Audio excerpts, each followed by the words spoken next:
Hello students. जैसे आप जानते हैं कि हमने विंटर सेशन में क्लास एट्थ के हिस्ट्री के पहले के 7 चैप्टर्स कंप्लीट किए थे और आज हम 8वें चैप्टर से स्टार्ट करने जा रहे हैं। एनसीईआरटी बुक जो है वो एनसीईआरटी के क्लास एट्थ के बुक को दो हिस्सों में दो पार्ट्स में डिवाइड किया गया है। पार्ट फर्स्ट में पहले के 7 चैप्टर आते हैं और पार्ट सेकंड में लास्ट के 7 चैप्टर्स आते हैं। तो आपके 8वें चैप्टर जो है जिसके अंदर हमें civilising the native educating the nation, इस चैप्टर को हम पढ़ने जा रहे हैं। तो सिर्फ टाइटल का फ़र्क है। मैं एनसीईआरटी के बुक का इस्तेमाल कर रहा हूँ और आपका जो जेके बोस का बुक है उसका टाइटल होगा education and the British rule. बाकी सब कुछ सेम है। Civilising the native educating the nation, जैसे आप जानते हैं कि इससे पहले के जो 7 चैप्टर्स में हमने पढ़े कि किस तरह अंग्रेज़ों ने हिंदुस्तान पर कब्ज़ा किया, किस तरह यहाँ के राजा महाराजाओं को से उनकी जो सल्तनत है उनको छीना और किस तरह हिंदुस्तानियों के साथ बर्ताव किया। आप बखूबी जानते हैं कि अंग्रेज़ हिंदुस्तानियों को सिविलाइज नहीं मानते थे, वो तहज़ीब याफ्ता नहीं मानते थे। उनका मानना था कि हिंदुस्तानियों को अभी सिविलाइज करने की ज़रूरत है, उनको तहज़ीब याफ्ता तहज़ीब सिखाने की ज़रूरत है। वो तहज़ीब के बारे में कुछ नहीं जानते। वो जानवरों जैसा बर्ताव करता था हिंदुस्तानियों के साथ। और एजुकेटिंग द नेशन, और किस किस्म की तालीम देना चाहते थे वो हिंदुस्तानियों को। वो यही चाहता था कि हिंदुस्तानी जो है सिर्फ कलर में डिफरेंट रहे, सिर्फ रंग डिफरेंट रहे, बाकी सब कुछ जो है अंग्रेज़ों जैसा हो जाए। उनका उठना बैठना खाना पीना सब कुछ जो है अंग्रेज़ जैसा हो जाए, ताकि उनका सोच भी अंग्रेज़ों जैसा हो जाए, ताकि उनको हुकूमत करने में कोई दुश्वारी पेश ना आए। तो वो चाहते थे कि कुछ ऐसे ही तालीम हिंदुस्तानियों को दे जिस तालीम के ज़रिए हिंदुस्तानियों का टेस्ट बदल जाए, हिंदुस्तानियों का उठना बैठना बदल जाए और हिंदुस्तानी भी अंग्रेज़ों की तरह हो जाए। चलो हम स्टार्ट करते हैं।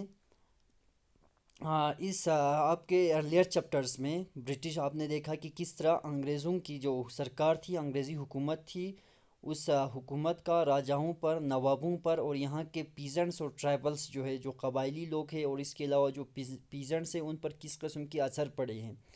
इस चैप्टर में हम इस चीज़ को समझने की कोशिश करेंगे कि अंग्रेज़ी सरकार का, अंग्रेज़ी इस हुकूमत का स्टूडेंट्स की लाइव्स पर, स्टूडेंट्स की ज़िंदगियों पर क्या असर पड़ा। तो हिंदुस्तान के अंदर अंग्रेज़ न सिर्फ टेरिटोरियल कंक्वेस्ट चाहता था, वो सिर्फ ज़मीन पर ही कब्ज़ा नहीं चाहता था, न सिर्फ वो रिवेन्यूज़ पर कब्ज़ा चाहता था, बल्कि सब कुछ वो जो है ना, वो मैंने पहले बता दिया कि वो सीधा अंग्रेज़ चाहता था कि पूरी हिंदुस्तानी जो है अंग्रेज़ जैसा हो जाए, हिंदुस्तानी लोग जो है वो अंग्रेज़ जैसे हो जाए। वो यहाँ एक कल्चरल मिशन पे आया था, वो अपने कल्चर को फैलाना चाहता था। वो यही चाहते थे कि वो यहाँ के जो नेटिव्स है, नेटिव्स का मतलब होता है यहाँ के पुश्तनी जो बाशिंदे या ख़ास बाशिंदे जो बहुत पुराने समय से यहाँ रह रहे हैं, उनको हम नेटिव्स कहते हैं। वो नेटिव्स को सिविलाइज करना चाहता था। वो अनसिविलाइज मानते थे हिंदुस्तानियों को। वो इनके कस्टम्स को, इनकी वैल्यूज़ को, इनकी सकाफ़त को, इनके रस्म व रिवाज को बिल्कुल चेंज कर देना चाहता था। तो what change were to be introduce, तो कौन कौन से चेंजेस लाएंगे, किस तरह हिंदुस्तानियों को तालीम दिलाएंगे कि ताकि वो सिविलाइज हो सके, और किस तरह उनको गुड सब्जेक्ट्स बनाएंगे। गुड सब्जेक्ट्स का मतलब यही होता है कि किस तरह वो फुरमा बरदार लोग बन जाए, फुरमा बरदार अवाम बन जाए, कि जो अंग्रेज़ हुक्म देंगे वो अंग्रेज़ों के हुक्म को माने। गुड सब्जेक्ट्स हम उनको कहेंगे। तो इन क्वेश्चंस का, जिन क्वेश्चंस को अभी हमने पढ़ा कि कौन कौन से चेंजेस को इंट्रोड्यूस किया जाएंगे, कि किस तरह हिंदुस्तानियों को एजुकेट किया जाए ताकि वो एक गुड सब्जेक्ट बन जाए, तो सिंपल आंसर जो है इनको कोई सादा सा जवाब नहीं मिल पाते हैं। तो ये जो क्वेश्चन है वो कुछ दहाइयों तक इन पर डिबेट, बहस, मुबाहिसे चलते रहते हैं अंग्रेज़ों के बीच। तो अंग्रेज़ों ने तालीम को किस हिसाब से देखा। यहाँ की तालीम जो है ना, यहाँ के मशरक़ी हम तालीम कहते हैं, जो अभी तक जो एशिया के अंदर जिस किस्म की तालीम चल रहा था, क्या अंग्रेज़ों ने उस तालीम को, उस इल्म को रेस्पेक्ट किया, या अंग्रेज़ बिल्कुल वेस्टर्न एजुकेशन यहाँ लाना चाहता था। इसके बारे में हम पढ़ेंगे। तो हम इस चीज़ पर नज़र दौड़ाएंगे कि अंग्रेज़ों ने क्या सोचा और उन्होंने क्या किया, और उनके जो some of ideas of education that we take for granted evolve in the last 200 years. तो कुछ ऐसे एजुकेशन को लेकर, तालीम को लेकर कुछ ऐसे आइडियाज़ है जिनको इवॉल्व होने में, जिनको बनने में तकरीबन 200 साल लग गए हैं, जिसे अब हम बिल्कुल हल्के में ले लेते हैं, बिल्कुल सैंकड़ों में क्या बोलते हैं उसको, हम बिल्कुल सस्ते में ले लेते हैं इसको हम। In the process of this inquiry we will also see how Indians reacted to British ideas. तो इसी अमल में हम ये भी देखेंगे कि हिंदुस्तानियों का रवैया क्या रहा है ब्रिटिश आइडियाज़ को लेकर, और किस तरह उन्होंने अपने वेविस बनाए, उन्होंने किस तरह अपने ये सोचें, उन्होंने उनकी सोच किस तरह बने हैं कि किस तरह हिंदुस्तानियों को तालीम दिलाएंगे, कि किस किस्म की तालीम दिलाएंगे। द ट्रेडिशन ऑफ ओरिएंटलिज्म का मतलब होता है कि ओरिएंटल हम किसको कहते हैं, ओरिएंटल हम कहते हैं मशरक़ी तालीम को। मशरक़ को हम ओरिएंटल कहते हैं। जो मेडिटेरियन सी से स्टार्ट होते हैं उससे हम क्या कहते हैं, मेडिटेरियन सी के बियॉन्ड हम इसको क्या कहते हैं, ओरिएंटल कहते हैं। 1783 1783 की बात है। A person name it William Jones arrived in Calcutta. एक शख्स था जिसका नाम विलियम जून्स था, वो कलकत्ता पहुंच जाते हैं। उसे कलकत्ता के अंदर जो सुप्रीम कोर्ट अंग्रेज़ों ने वहाँ बनाया था, उस सुप्रीम कोर्ट में जूनियर जज के ओहदे पर उसे तानियात किया गया था, और इस सुप्रीम कोर्ट को कंपनी ने सेटअप किया था। तो इसके अलावा कि वो एक एक्सपर्ट था लॉ में, कानून में वो माहिर था, माहिर कानून था वो एक लिंग्विस्ट भी था। लिंग्विस्ट का मतलब है जिसे बहुत सारी भाषाओं की जानकारी हो, जिसे बहुत सारी लैंग्वेजेस आते हो, उसे हम क्या कहते हैं, लिंग्विस्ट कहते हैं। लिंग्विस्ट का मतलब होता है जो बहुत सारी भाषाओं का, बहुत सारे लैंग्वेज का जानने वाला, इसे हम लिंग्विस्ट कहते हैं। उसने ग्रीक पढ़ा था, लैटिन, ग्रीक और लैटिन जो है उसने ऑक्सफोर्ड यूनिवर्सिटी में पढ़ा था, और इसके अलावा फ्रेंच और इंग्लिश। तो इंग्लिश तो पहले से ही जानता था क्योंकि वो इंग्लैंड का था, और एक दोस्त से उसने अरबिक भी सीखा था, और पर्शियन भी सीखा था उसने, फ़ारसी में। यानी बहुत सारे लैंग्वेजेस विलियम जून्स जानता था। विलियम जून्स जो एक जूनियर जज के तौर पर काम करने कलकत्ता पहुंचा था। तब जब वो कलकत्ता पहुंच जाते हैं, बहुत सारे यानी घंटों, वो घंटों जो है ना, दिन के अंदर बहुत सारे घंटे जो है वो पंडित के साथ गुजारता था, जो उन्हें संस्कृत लैंग्वेज सिखाता था, ग्रामर सिखाता था, और पोइट्री सिखाता था संस्कृत की। तो बहुत जल्द जब उसने संस्कृत सीख लिया विलियम जून्स ने, तो उसने एंशियंट इंडियन टेक्स्ट को, यानी पुरानी जो यहाँ के निसाब थे, हिंदुस्तानी जो किताबें थे, वो सारे संस्कृत में लिखे गए थे। और ये संस्कृत की जो किताबें थे वो कानून पर लिखे गए थे, फ़लसफ़े को लेकर लिखा गया था, मज़हब को लेकर के लिखा था, सियासत पे लिखा था, मोरालिटी अखलाकियात पे लिखा था, अर्थमेटिक मैथ्स पे लिखा था। इसके अलावा मेडिसन पे, दवाइयों पे जो हिंदुस्तानी किताबें लिखा था, और बाकी जितने भी साइंसेस, यानी हिंदुस्तानियों ने जितने भी संस्कृत के अंदर किताबें लिखा था, उन तमाम किताबों को एक दफ़ा जब वो संस्कृत जान जाते हैं विलियम जून्स, तो संस्कृत को जानने के बाद, संस्कृत पढ़ने के बाद, उसने इन तमाम किताबों पर जो कुछ हिंदुस्तानियों ने यहाँ जिन जिन मैदानों में काम किया था, जिन जिन फील्ड्स में, चाहे वो मेडिसिन के फील्ड में हो, पॉलिटिक्स के फील्ड में हो, रिलीजन के फील्ड में हो, फ़िलासफ़ी के फील्ड में हो, लॉ के फील्ड में हो, उन तमाम किताबों को पढ़ना शुरू कर देते हैं वो। तो बहुत जल्द जून्स को पता चल जाता है कि बहुत सारे ऐसे अंग्रेज़ ऑफिशियल्स हैं जो बिल्कुल लाइक माइंडेड है, जिस उसका इंटरेस्ट जो है ना बहुत सारे अंग्रेज़ शेयर कर रहे हैं। यानी बहुत सारे ऐसे और भी अंग्रेज़ थे जो हिंदुस्तानियों की इस काम को, हिंदुस्तानियों के किए हुए इस काम को जानना चाहता था। तो उसका एक और लाइक माइंड एक होता है, हेनरी थॉमस कॉलब्रूक एंड नेथनल हेलहेड। तो वो भी इस चीज़ में बिजी हो जाते हैं, एंशियंट इंडियन हेरिटेज को डिस्कवर करने में। यानी पुरानी जो हिंदुस्तानी किताबें हैं, हेरिटेज का मतलब होता है विरसा या मीरास जिसे हम कहते हैं, यानी हमारे आबा अजदाद, हमारे जो बाप दादा हमारे लिए क्या छोड़ के गया है, उसे हम क्या कहते हैं, हेरिटेज कहते हैं। तो नेथनल हेलहेड और थॉमस कॉलब्रूक विलियम जून्स की तरह वो दोनों भी बिजी था कि एंशियंट इंडियन टेक्स्ट को पढ़ने में। मास्टरिंग इंडियन लैंग्वेज, तो बहुत सारे हिंदुस्तानी लैंग्वेजेस पर वो हिंदुस्तानी लैंग्वेजेस को जानने की कोशिश कर रहा था, और संस्कृत और पर्शियन के अंदर जितने भी किताबें लिखी गई थी उनको इंग्लिश में वो ट्रांसलेट कर रहा था। टुगेदर विद देम, तो नेथनल हेलहेट और थॉमस कोलब्रुक के साथ मिलकर जून्स ने क्या बनाया, बंगाल में एशियाटिक सोसाइटी ऑफ बंगाल के नाम से एक ऑर्गेनाइजेशन बनाया, एशियाटिक सोसाइटी ऑफ बंगाल। और उसने एक जर्नल भी, एक रिसाला यानी एक अखबार की तरह उसने एक जर्नल भी छापना शुरू कर दिया एशियाटिक रिसर्च के नाम से। Jones and Colebrooke came to represent a particular attitude towards India, यानी कहने का मतलब है जून्स और कोलब्रुक की जो एटीट्यूड था, जो रवैया था हिंदुस्तान को लेकर, वो एक किस्म का ही था। वो एंशियंट इंडियन कल्चर्स के लिए उनके दिलों में बहुत ज़्यादा इज्जत था। तो वो इंडिया का ही नहीं बल्कि वेस्ट के भी जो कल्चर को वो इज्जत करता था।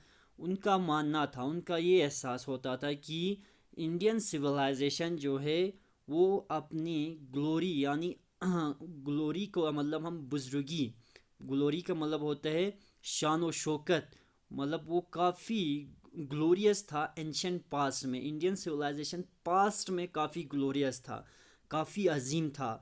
लेकिन वक़्त के साथ हिंदुस्तानी तहज़ीब जो है वक़्त के साथ ख़त्म होता चला गया।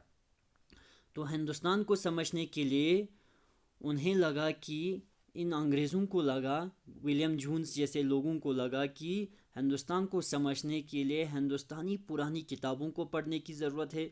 यहाँ पर जितने भी लीगल टेक्स्ट्स है, लॉ को लेकर जितने भी उस समय लिखे गए किताबें हैं उनको पढ़ने की ज़रूरत है। तो इन किताबों को पढ़ने के बाद ही हमें असल में पता चल जाएगा कि किस किस्म के लोग हैं हिंदुस्तानी। यहाँ के हिंदूज़ के किताबों को पढ़ना पड़ेगा, यहाँ के अंदर रहने वाले मुसलमानों की किताबों को पढ़ना पड़ेगा। And only a new study of these texts, तो एक नई स्टडी करने के बाद इंडिया के अंदर हमें फ्यूचर डेवलपमेंट के लिए हम स्टेप उठा सकते हैं। यानी तब तक हम इंडिया के लिए कोई फ्यूचर प्लान नहीं बना सकते जब तक हम हिंदुस्तान के अंदर, इंडिया के अंदर जो पुरानी किताबें हैं उनको नहीं पढ़ेंगे। उनको एक नए सिरे से उनको स्टडी करने के बाद ही हम आगे कुछ स्टेप उठा सकते हैं। तो इस वजह से जून्स और कोलब्रुक जो है वो दोनों एंशियंट इंडियन टेक्स्ट को डिस्कवर करने की कोशिश करते हैं, उनके मतलब को समझने की कोशिश करते हैं। इसके बाद मतलब को समझने के बाद उनको ट्रांसलेट करते हैं, और जो कुछ उन्हें पता चल जाता है वो दूसरों तक ये मालूमात पहुंचाते हैं। तो ये जिस प्रोजेक्ट पे काम कर रहा था उनका मानना था कि इस प्रोजेक्ट की वजह से, उनके इस काम की वजह से न सिर्फ अंग्रेज़ों को मदद होगा, न सिर्फ अंग्रेज़ जो है इंडियन कल्चर से लर्न कर पाएंगे, इसके अलावा ठीक है, इसके अलावा हिंदुस्तानी भी अपनी इस हेरिटेज से, अपने इस लॉस्ट हेरिटेज से फिर से वाकिफ़ हो पाएंगे, और अपने ग्लोरीज, जो लॉस्ट ग्लोरीज है पास्ट के, कि क्या उन्होंने खोया है, दोबारा हिंदुस्तानियों को अपनी पुरानी उस वक्त के बारे में पता चल जाएगा।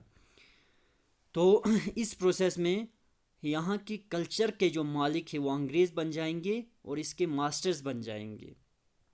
तो इस किस्म के आइडियाज़ से मुतासिर होकर बहुत सारे कंपनी ऑफिशियल्स जो है उन्होंने इस चीज़ की फेवर किया कि हिंदुस्तान के अंदर इंडियन एजुकेशन को प्रमोट करना चाहिए, वेस्टर्न एजुकेशन को छोड़ के इंडिया के अंदर जो है इंडियन एजुकेशन को प्रमोट करना चाहिए। क्योंकि उन्हें लगा कि इंडियन जो है, कोई अंग्रेज़, कुछ ऐसे अंग्रेज़ थे विलियम जून्स, नेथनल हाइलेट जैसे, जिन्हें लगता था कि इंडिया भी एक समय सिविलाइज था, काफ़ी सिविलाइज था, लेकिन कुछ और अंग्रेज़ थे जो बिल्कुल इंडिया को सिविलाइज नहीं मानता था। तो उन्हें लगा, जो इंडियन एजुकेशन को प्रमोट करना चाहता था, उन्होंने यहाँ कुछ इंस्टीट्यूशंस खोले हैं ताकि उन इंस्टीट्यूशंस के ज़रिए एंशिएंट इंडियन टेक्स्ट को स्टडी कर पाए, और इसके अलावा यहाँ पर संस्कृत और पर्शियन लिटरेचर और पोइट्री को यहाँ पर पढ़ा सके। ये ऑफिशियल्स उन्हें ये भी लगता है कि हिंदूज एंड मुस्लिम्स जो है उनको यही पढ़ाना चाहिए कि जिनके बारे में वो वाकिफ़ हैं, जिनके बारे में उन्हें मालूम है, and what they valued and treasure, जिनकी वो कदर करते हैं, not subjects that were alien to them. उन्हें ऐसी सब्जेक्ट्स नहीं पढ़ाना चाहिए जो बिल्कुल, जिनके बारे में उन्हें कुछ भी पता नहीं है। तभी जाकर उन्हें यकीन था कि हिंदुस्तानियों के दिलों में, यहाँ के जो पुश्तनी बाशिंदे हैं, पहले से रह रहे हिंदुस्तानी लोग हैं, तभी जाकर हम उनके दिलों में जगह बना पाएंगे, उनके दिलों को हम जीत पाएंगे। जब हम उनके दिलों को जीतेंगे, जब हम उनके दिलों में जगह बनाएंगे, तभी जाकर वो लोग हमारी इज्जत करेंगे। तो इस किस्म के आइडियाज़ को माइंड में रखकर उन्होंने एक मदरसा सेटअप किया है कलकत्ता में 1781 में, ताकि यहाँ पर अरबिक और पर्शियन और इस्लामिक लॉ को टीच कर पाए, ताकि वहाँ पर वो इन किस्म के किताबों को पढ़ा सके। इसके अलावा एक हिंदू कॉलेज उन्होंने इस्टेब्लिश किया बनारस में, ठीक 10 सालों के बाद 1791 में, ताकि यहाँ पुरानी जो संस्कृत की किताबें हैं उनको पढ़ा सके, जो उनकी कंट्री के लिए यूज़फुल हो। यानी संस्कृत की अगर आप एडमिनिस्ट्रेशन की बात करेंगे तो कौटिल्य ने उस समय, कौटिल्य एक काफ़ी हिंदुस्तानी एक फ़िलासफ़र रहा है, उसने एडमिनिस्ट्रेशन को चलाने के लिए किताब लिखा था अर्थशास्त्र के नाम से। तो संस्कृत के इन किताबों को वो पढ़ाना चाहता था हिंदुस्तान के अंदर। लेकिन ये तो ओरिएंटलिस्ट थे। ओरिएंटलिस्ट यानी नेथनल हेलहेड हो गया, कॉलब्रूक होगा, थॉमस कॉलब्रूक हो गया, और इसके लिए विलियम जोन्स जो है, वो सारे ओरिएंटलिस्ट थे। ओरिएंटलिस्ट का मतलब होता है वो लोग मशरक़ी तालीम को प्रमोट करने के फेवर में था। यानी एशिया के अंदर जो इल्म पहले से चला था, जिस किस्म के इल्म एशियंस जानते थे, उस किस्म के इल्म को प्रमोट करने वाले, उस किस्म के इल्म के फेवर में जो लोग होते हैं उनको हम ओरिएंटलिस्ट कहते हैं। तो सारे लोग जो है वो ओरिएंटलिस्ट नहीं थे। अंग्रेज़ कुछ ऐसे भी थे जो वेस्टर्न एजुकेशन को प्रमोट करना चाहता था। वो उनका कहना था कि इंडियन के अंदर जो है, जो इल्म है वो कुछ भी नहीं है। इंडिया ही छोड़ो, बाकी पूरे एशिया के अंदर जो इल्म है वो कुछ भी नहीं है अंग्रेज़ों के इल्म के मुकाबले में। यानी एशियंस में जो है, उन्होंने इल्म के किसी भी फील्ड में, चाहे वो मेडिसिन हो, फ़िलासफ़ी हो, लॉ हो, किसी भी फील्ड में उतना काम नहीं किया, उतना तरक्की नहीं किया है जितना अंग्रेज़ों ने किया है। तो इन ओरिएंटलिस्ट के बिल्कुल ख़िलाफ़ थे। तो इससे आगे हम इंशाल्लाह नेक्स्ट जो हमारा लेक्चर होगा उसमें हम इससे आगे पढ़ेंगे।